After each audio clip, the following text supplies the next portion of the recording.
Hey guys, today we are in the M5, about to go see how quick it is. I've had this car for a while now and I've actually never timed it to see how fast it is.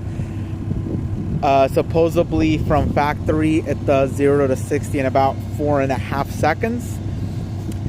The best time I've been able to find was 4.1 to about 4.9 was the worst.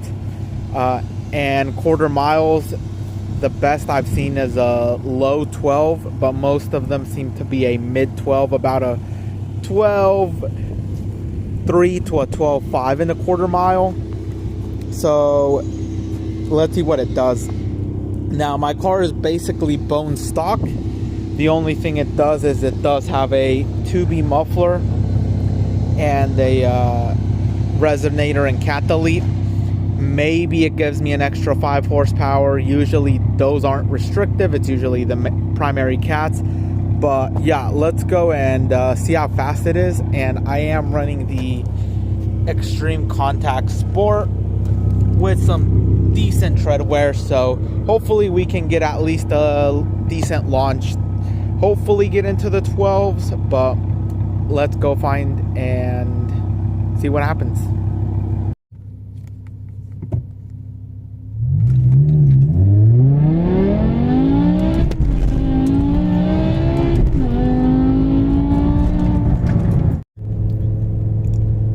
Looks like the car did not like being launched.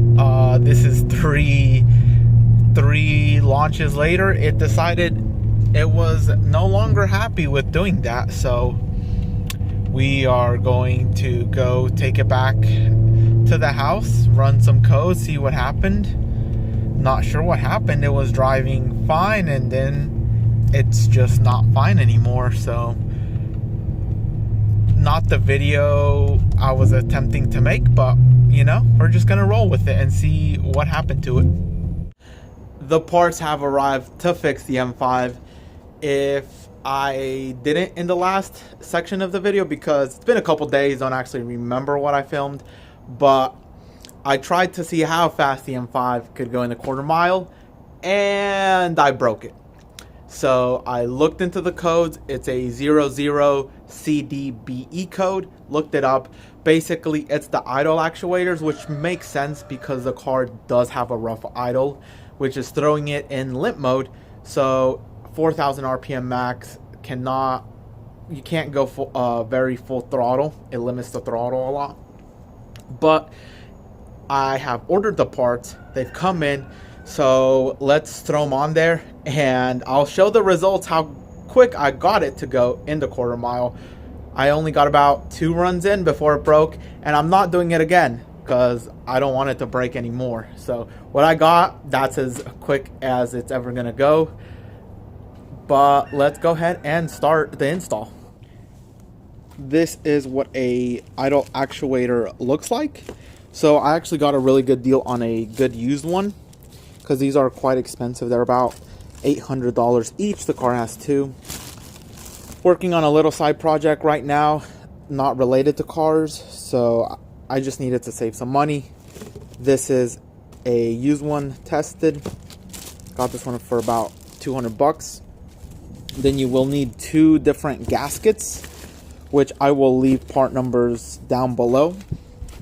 And the idle actuators live down here under the plenum, so you are going to have to remove both intakes, then go ahead and take the plenums off, which is not a bad job, but it does take some time and finessing to get all 10 boots to all the throttle bodies undone.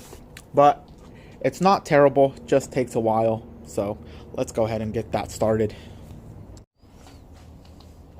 Alright, so we're getting pretty deep here.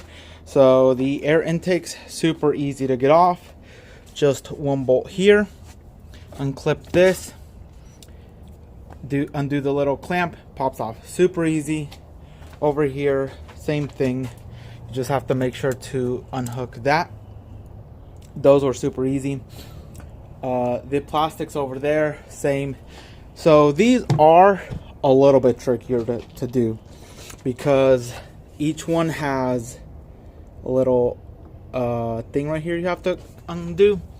You have one in the back, have another connector there, and what I've been doing is you get a long extension with your 6mm and you just go at these through different angles, because each one of these has a little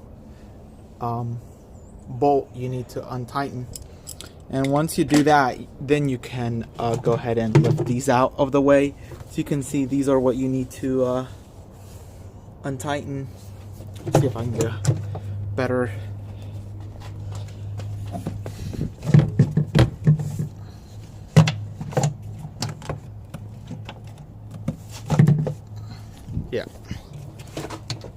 Yeah, those you can see they need to be untightened.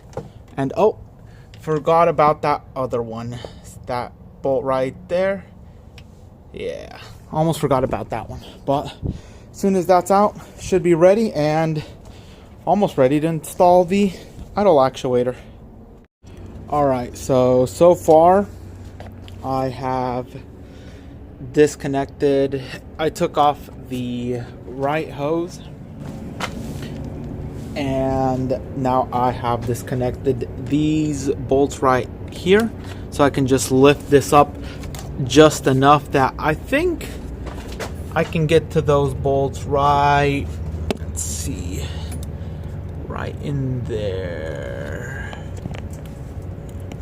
Probably is going to be too dark.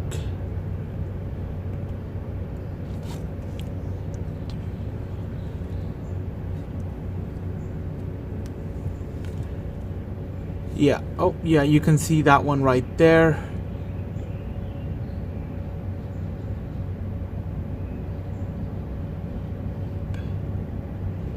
But yeah, I think I'm gonna go ahead and try to get those out, because I have the new one. It sits like this, so it sits kind of at an angle. I've gotten the top one out. They're gonna be 10mm bolts, and I think I can get these two without having to take any more stuff off. That'd be great, but I'm gonna try it and see how it goes. So yeah, finally got it out. Looks like there's 3 bolts in this little bracket. Kind of goes like this. So you'll have a nut here and then 2 actual bolts, one on top, one on the bottom. They are very difficult to get to, not a fun time, but you can get them out. I used just a slim ratchet with an extension and a 10mm. Was able to get it out. As you can see, it's loose, just have to pop it out, get the new gaskets on that one, and we should be good to go. It's like a month later because I installed that used part and it did not fix the car. So I'm guessing it was a bad part. So we have now installed 2 new ones. One, well, 2 new ones. Hopefully that should do it. Really wasn't looking forward to doing this job a 4th time, so I put in 2 new ones. That way there's no chance of it being bad. So let's put this back together. Not a fun time. This is the 3rd time me doing the same job yet again, but it is what it is. Let's put this back and hope this does it. Well guys, we started the car back up. It ran fine for a couple minutes. I turned it off, turned it back on, and car is running rough, if you can hear it. Definitely feels a little vibration. Ran the codes and got a cylinder 9 misfire. So we fixed one issue, another one pops up. That's the story with this car, I guess. We'll throw it down the same video, see what it is. Swap the coil from 8 to 9, which it goes 5, 6, 7, 8, 9, 10. So I swapped those two together, and the issue went from misfire cylinder 9 to misfire cylinder 8. So let's go grab a coil pack from the auto parts store. I'm sure they're cheaper online, but I just kind of want to get it done today, so let's go get it.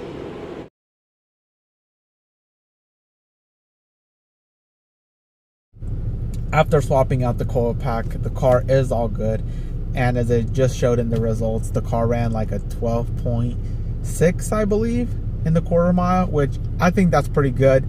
Again, I'm sure I could get that down just a little bit quicker if I tried launching it a couple more times, but I'm not going to. Don't want it to break again. I think I'll take that as the best time it will do, as it is basically stock. And the 60 to 130 time, I got down like a 9.3 or so. I think that's pretty good for a stock car. Again, I am in North Carolina, so I'm up at a relatively higher elevation. I'm sure if I got it down to sea level, I'd get a little bit better times, but again, for a stock car, I'll take it. So that's it for this video.